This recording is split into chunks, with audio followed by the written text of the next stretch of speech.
PFIയെ കേന്ദ്രം നിരോധിച്ചു. അതുപോലെ തന്നെ SDPIയും നിരോധിക്കാനുള്ള നീക്കമാണ് അണിയറയിൽ നടന്നുകൊണ്ടിരിക്കുന്നത് എന്ന വളരെ നിർണായകമായിട്ടുള്ളൊരു വിവരം നമുക്ക് ലഭിക്കുന്നുണ്ട്. കാരണം ഈ SDPI കുത്തിത്തിരിപ്പ് ഉണ്ടാക്കുന്നതിൽ വളരെ വലിയ രീതിയിലുള്ള പണികൾ എടുത്തുകൊണ്ടിരിക്കുക. പ്രത്യേകിച്ചും ഈ വഖഫ് വിഷയത്തിലൊക്കെ ഭേദഗതിക്കെതിരെ കുട്ടികളെയും സ്ത്രീകളെയും അടക്കം തെരുവിലിറക്കിക്കൊണ്ട് രാജ്യവിരുദ്ധമായിട്ടുള്ള മുദ്രാവാക്യങ്ങളടക്കം വിളിച്ചുകൊണ്ടാണ് ഇപ്പം വലിയ രീതിയിലുള്ള യോഗങ്ങളും പ്രചരണങ്ങളും ജാഥകളും ഒക്കെ സംഘടിപ്പിക്കുന്നത്. സാധാരണ ചാക്കുകളിലാക്കി സ്ത്രീകളെ വീട്ടിലിരുത്തുകയാണ് ഇവരുടെ പതിവ്. എന്തെങ്കിലും കേന്ദ്രത്തിനെതിരെ കുത്തിത്തിരിപ്പ് ഉണ്ടാക്കുക എന്ന് പറയുമ്പോൾ ഇവരെല്ലാവരെയും പുറത്തേക്ക് കൊണ്ടുവരും, അല്ലെങ്കിൽ പുറത്തേക്ക് വരില്ല. കറക്റ്റാണ് ഗൗതം ആ പറഞ്ഞത്, വളരെ ശരിയാണ്. സ്ത്രീകളെ കൃഷിയിടങ്ങളായി മാത്രം ഉപയോഗിക്കുന്ന മത തീവ്രവാദം കൊണ്ട് നടക്കുന്നവരാണ് ഈ SDPIക്കാർ എന്ന് പറയുന്നത്. ഇവരൊക്കെ പെണ്ണുങ്ങളെ പിന്നെ കിടപ്പറയിൽ നിന്ന് പുറത്തേക്കും അടുക്കളയിൽ നിന്ന് കിടപ്പറയിലേക്ക്, കിടപ്പറയിൽ നിന്ന് അടുക്കളയിലേക്ക്, ഇതാണ് ഇവരുടെ സഞ്ചാരപാത എന്ന് പറയുന്നത്. അവിടെ നിന്നൊന്ന് പുറത്തേക്ക് ഇറങ്ങണമെങ്കിൽ കേന്ദ്ര സർക്കാരിനെതിരെ, മോദിക്കെതിരെ, BJPക്കെതിരെ എന്തെങ്കിലും സംഭവം ഉണ്ടാകുമ്പോൾ ആർപ്പ് വിളി, എന്താ പറയുക, കലാപാഹ്വാന മുദ്രാവാക്യങ്ങൾ വിളിക്കാനായി ഇവരെയൊക്കെ തെരുവിലേക്ക് ഇറക്കി വിടും. അവിടെ സ്ത്രീയെന്നില്ല, കുട്ടികളെന്നില്ല, പെൺകുട്ടികളെന്നില്ല, കൊച്ചുകുട്ടികളെന്നില്ല, ഒന്നുമില്ല. ഇവരെയൊക്കെ ഇറക്കി വിട്ടുകൊണ്ട് വലിയ രീതിയിലുള്ള പ്രതിഷേധമാണ് അറിയിക്കുന്നത്. ഇപ്പോൾ ഈ PFIയെ നിരോധിച്ചപ്പോൾ നമ്മളൊക്കെ പറഞ്ഞത് ഈ SDPIയെ കൂടെ നിരോധിക്കണം, കാരണം അവർ ഉണ്ടാക്കുന്ന ഒരു ഭീകരത വളരെ വലുതാണ് എന്നുള്ളത്. PFIയുടെ മറ്റൊരു മുഖമായി തന്നെ, മറ്റൊരു രാഷ്ട്രീയ മുഖമായി തന്നെ നമ്മൾ SDPIയെയും കാണണം എന്നുള്ളതാണ്. കാരണം SDPI പുറത്തുവിടുന്ന വിഷങ്ങൾ, ചീറ്റുന്ന വിഷങ്ങൾ പലപ്പോഴും നമ്മുടെ രാജ്യത്തിനെ തന്നെ അപകടപ്പെടുത്തുന്ന തരത്തിലേക്കാണ് മുന്നോട്ട് പോകുന്നത്. അതുകൊണ്ട് പലരും ചോദിച്ചതാണ് എന്തുകൊണ്ടാണ് SDPI നിരോധിക്കാത്തത്. SDPI തിരഞ്ഞെടുപ്പ് കമ്മീഷനിൽ രജിസ്റ്റർ ചെയ്ത ഒരു പാർട്ടിയാണ്. ആ പാർട്ടി എന്ന രീതിയിൽ രജിസ്റ്റർ ചെയ്തത് കൊണ്ടാണ് SDPIയെ, ആ ലേബൽ, ഒരു പാർട്ടി എന്ന ലേബൽ SDPIക്ക് ഉള്ളത് കൊണ്ടാണ് SDPIയെ അന്ന് നിരോധിക്കാൻ കേന്ദ്ര സർക്കാർ തയ്യാറാകാത്തത്. പക്ഷെ അന്ന് മുതൽ SDPIയുടെ നേതാക്കളുടെ പിന്നിൽ തന്നെയാണ് കേന്ദ്ര സർക്കാർ. കാരണം ഇന്ത്യയെ തകർക്കാൻ ആരൊക്കെ ശ്രമിക്കുന്നുവോ അവരെ ഒന്നും വെറുതെ വിടാൻ നമുക്ക് കഴിയില്ല എന്നുള്ളത് തന്നെയാണ് കേന്ദ്ര സർക്കാർ പല ആവർത്തി നമുക്ക് കാണിച്ചു തന്നത്. ഇപ്പോൾ ഹമാസിൻ്റെ കേരള ഘടകമായി SDPI പ്രവർത്തിക്കുന്നുവെന്ന് പറയാതിരിക്കാൻ കഴിയില്ല. അതുതന്നെയാണ് ഈ വഖഫ് നിയമ ഭേദഗതിയുമായി ബന്ധപ്പെട്ട് ചില റിപ്പോർട്ടുകൾ പുറത്തു വന്നതിൻ്റെ അടിസ്ഥാനത്തിൽ, അല്ലെങ്കിൽ ചില ഭേദഗതി ബില്ലുകൾ വന്നതിൻ്റെ അടിസ്ഥാനത്തിൽ കേന്ദ്ര സർക്കാരിനെതിരെയും, എന്തിനേറെ പറയുന്നു, കോടതിക്കെതിരെ വരെ കലാപാഹ്വാനമുള്ള മുദ്രാവാക്യങ്ങൾ വിളിച്ചുകൊണ്ട് സ്ത്രീകളും കുട്ടികളും അടക്കമുള്ളവർ, ആയിരക്കണക്കിന് ആളുകൾ തെരുവിലൂടെ ജാഥ നടത്തുന്ന കാഴ്ചയാണ് നമ്മൾ ആദ്യം ഇവിടെ കാണിച്ചത്.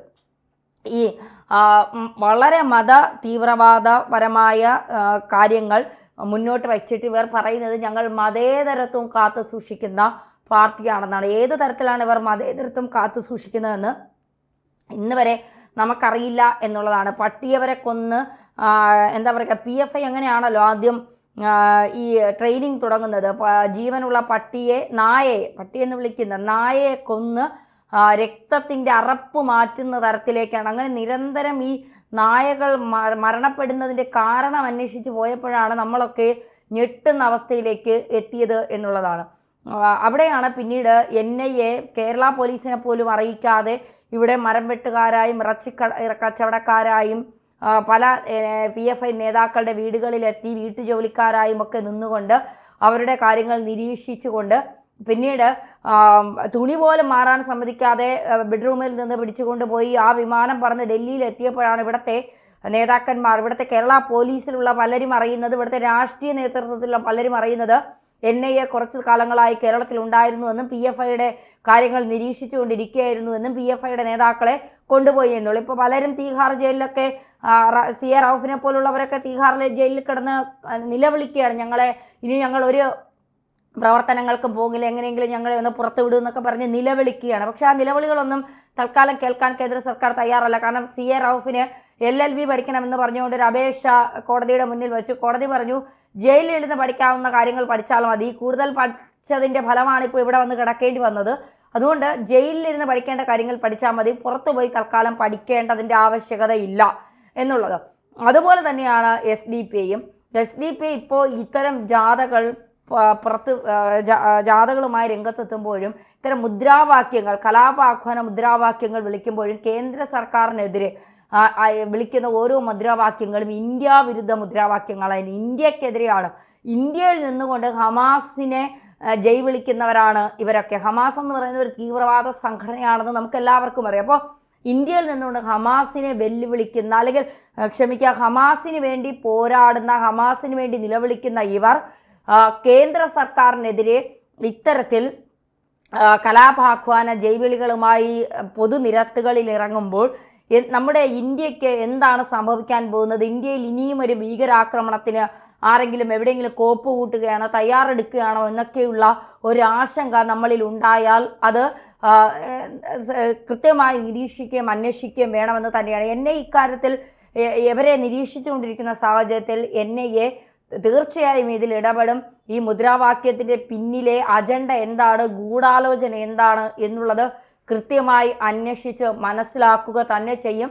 അങ്ങനെ ഒരു ഭീകരവാദ സംഘത്തെയും ഇന്ത്യയിൽ വളരാൻ അനുവദിക്കില്ല എന്ന കേന്ദ്ര സർക്കാരിൻ്റെ നിലപാട് കേരളത്തിലും അവർ കൃത്യമായി നടപ്പിലാക്കുക തന്നെ ചെയ്യും. P. ജയരാജൻ പറയുകയുണ്ടായി, കേരളം തീവ്രവാദത്തിന് ഹബ്ബായി മാറുന്നു എന്ന്. പറഞ്ഞ് നാക്ക് വായിലിടുന്നതിന് മുൻപ് തന്നെ അദ്ദേഹത്തിന് അത് തിരുത്തി പറയേണ്ടി വന്നു. കാരണം അത്രത്തോളം ഭീകരവാദികളെ കൊണ്ട് ഭയന്ന് വിറച്ചിരിക്കുകയാണ് ഇവിടുത്തെ CPM എന്ന് പറയുന്നത്. എന്തെങ്കിലും മിണ്ടിപ്പോയാൽ അവർക്കുണ്ടാകുന്ന ബുദ്ധിമുട്ടുകൾ എന്താണെന്ന് നമുക്ക് നന്നായിട്ടറിയാം. അപ്പോൾ അത്തരത്തിലേക്ക് കാര്യങ്ങൾ മാറുന്ന ഈ സാഹചര്യത്തിൽ തീർച്ചയായിട്ടും SDPIയുടെ ഇത്തരം നിലപാടുകൾ, ഇത്തരം മുദ്രാവാക്യങ്ങളൊന്നും അംഗീകരിക്കില്ല എന്ന് തന്നെയാണ് നമ്മൾ മനസ്സിലാക്കേണ്ടത്. അങ്ങനെ തന്നെ പറയേണ്ടി വരില്ല. തീർച്ചയായിട്ടും അത്തരത്തില് രാജ്യവിരുദ്ധ പ്രവർത്തനങ്ങൾ നടത്തുന്നതിന് പേരുകേട്ട രീതിയിലേക്ക് പ്രവർത്തനം വ്യാപിപ്പിക്കുകയാണ് SDPI.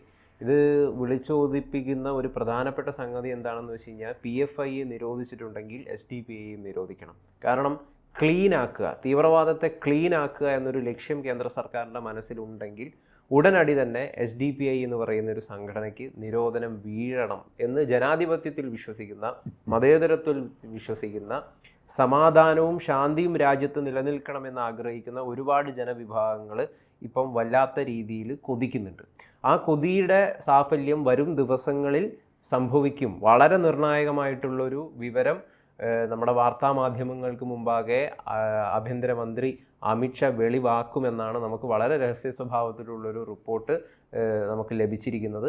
അത് ഏതാണ്ട് ഒരാഴ്ചയ്ക്കുള്ളിൽ തന്നെ ആ ഒരു സംഭവം നടക്കുക തന്നെ ചെയ്യും എന്നാണ് വളരെ നമുക്ക് അറിയാൻ വേണ്ടിയിട്ട് സാധിക്കുന്നത്. അങ്ങനെ സംഭവിക്കുകയാണെങ്കിൽ അത് ജനാധിപത്യത്തിൻ്റെ, മതേതരത്വത്തിൻ്റെ, ഇന്ത്യക്ക് ശാന്തി ലഭിക്കുന്നു എന്നതിൻ്റെ ഒരു വലിയ സന്ദേശമായിട്ടേ നമുക്ക് കാണാൻ വേണ്ടിയിട്ട് സാധിക്കുള്ളൂ.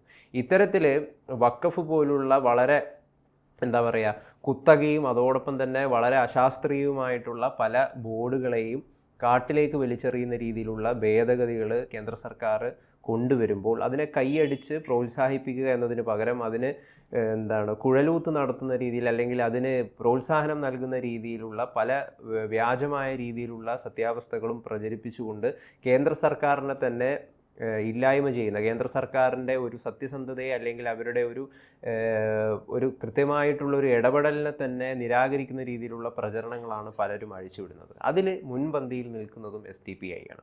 ഇവർ പലപ്പോഴും ചെയ്യുന്നത് എന്താണെന്ന് വെച്ച് കഴിഞ്ഞാൽ വളരെ പുരോഗമന സ്വഭാവവും അതോടൊപ്പം തന്നെ മതേതരത്വ സ്വഭാവവും ഒക്കെ മുമ്പോട്ട് കാഴ്ചവെച്ചുകൊണ്ടാണ് ജനങ്ങൾക്കിടയിൽ കൃത്രിമമായ മുഖം വ്യക്തമാക്കിക്കൊണ്ട് ഒളിച്ചു കടത്തൽ ശ്രമിക്കുക. ഇത്തരം ഒളിച്ചു കടത്തലിൽ ശ്രമിക്കുന്ന ഇവരെ പെട്ടെന്ന് നമുക്ക് പിടികൂടാൻ വേണ്ടി സാധിക്കില്ല.